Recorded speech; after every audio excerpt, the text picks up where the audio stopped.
I'm 92 years old. At this point in life, I've watched almost everyone I once knew disappear. My wife is gone. Most of my friends are gone. Even the people I once argued with are gone. And somewhere along the way, I also outlived the younger version of myself, the man who cared too much about impressing other people. When you get to my age, something strange happens. It's like standing on a high mountain and finally seeing the entire valley below. All the roads, all the wrong turns, all the things that mattered, and the things that didn't. And before I disappear over the horizon myself, I want to tell you something most people only understand when it's already too late. You are living as if life comes with a refill. You act like your days are stored somewhere in a warehouse, waiting patiently for you to use them later. But the truth is simpler than that. You don't have a warehouse. You have a handful. And every day another one slips through your fingers. Everyone knows we're going to die. That's not the problem. The problem is that almost nobody lives as if that's actually true. Let me tell you about my friend Peter. This was back in the late 1960s. Peter was the kind of man people admired the moment he walked into a room. Brilliant, confident, successful. One night we were celebrating a big business deal he had just closed. He leaned back in his chair, raised his glass, and said something I'll never forget. 5 more years, he said. 5 more years of hard work, and then I'm done. Then I'll travel. Then I'll slow down. Then I'll finally enjoy life. He had the whole future mapped out. 3 mornings later, Peter collapsed on the pavement outside his office. Heart attack. 43 years old. He never took the trip. Never learned to paint like he talked about. Never got the life he was planning to start. Standing at his funeral, I realized something uncomfortable. The tragedy wasn't that he died. The tragedy was that he postponed living. And the future he was waiting for never arrived. And here's the cruel part. A few weeks after he died, his company hired someone else for his job. Clients moved on.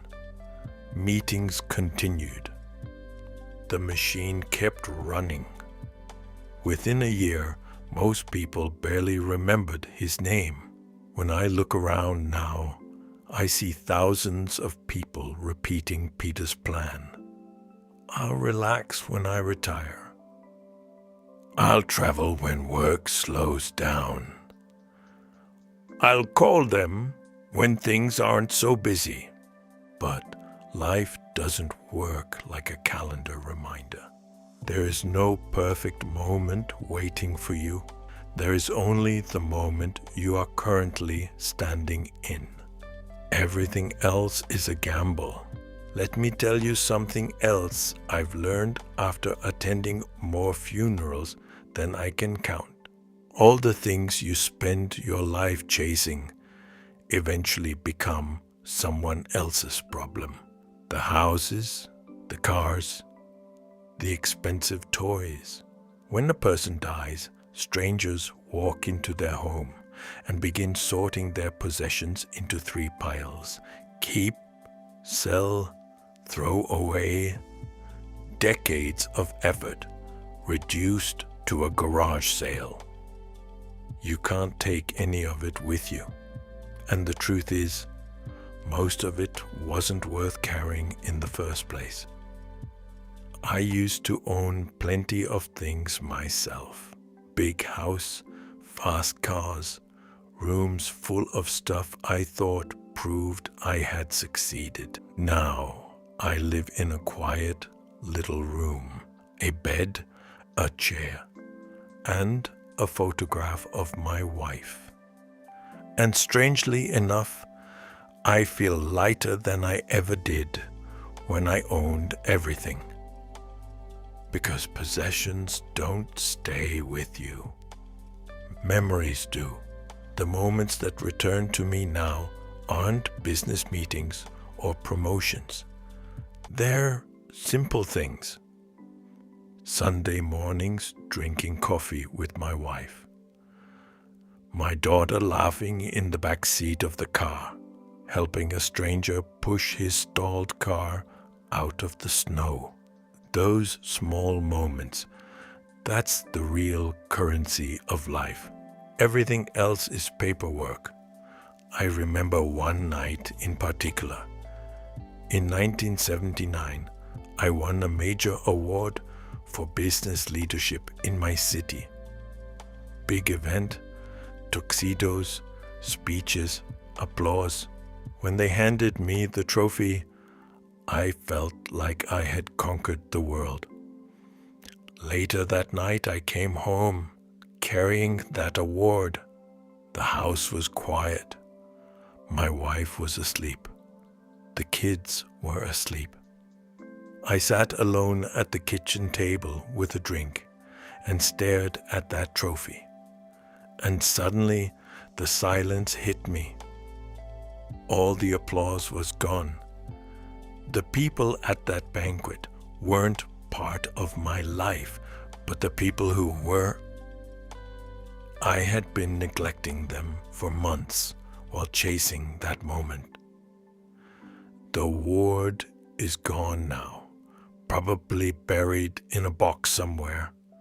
But the memory of what I missed to get it, that never left.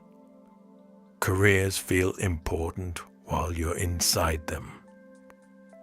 But they are temporary agreements.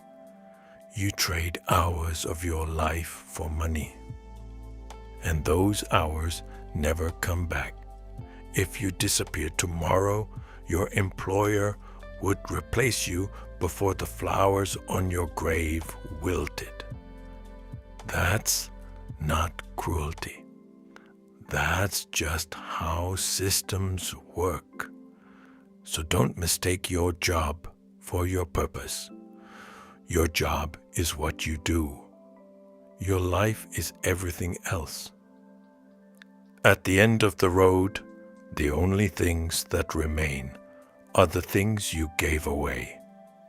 Love, time, kindness, those are the only investments that survive you. So if an old man is allowed to offer advice, here are 3 things I would tell anyone still early in the journey. First, stop worrying about what people think.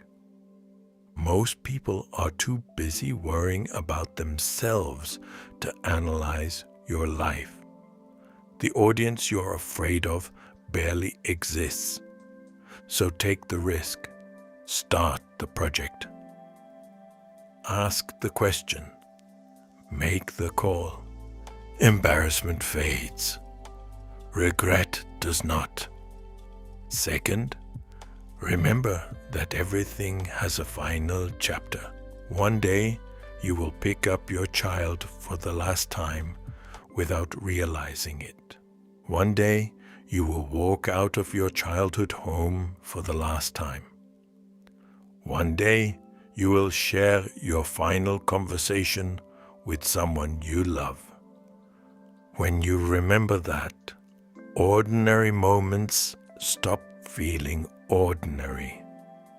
And finally, use the time you still have. Because time is the one currency nobody ever earns more of. You have youth. You have strength. You have the ability to change your direction tomorrow morning if you decide to. Don't spend those years distracted by screens and schedules. Go outside, take the trip, call the people who matter. Forgive the people you're angry with, not because they deserve it, but because carrying resentment is a heavy thing to drag through a short life. We all reach the same ending eventually, but most people never really experience the story before the final page. They stay comfortable. They stay cautious. And then their time quietly runs out. Don't live that way. Eat the good meal. Take the trip. Tell people you love them before it's too late. Because right now, while you're listening to this, your life is happening. And the clock is already moving, so don't wait for someday. Someday is a place most people never arrive.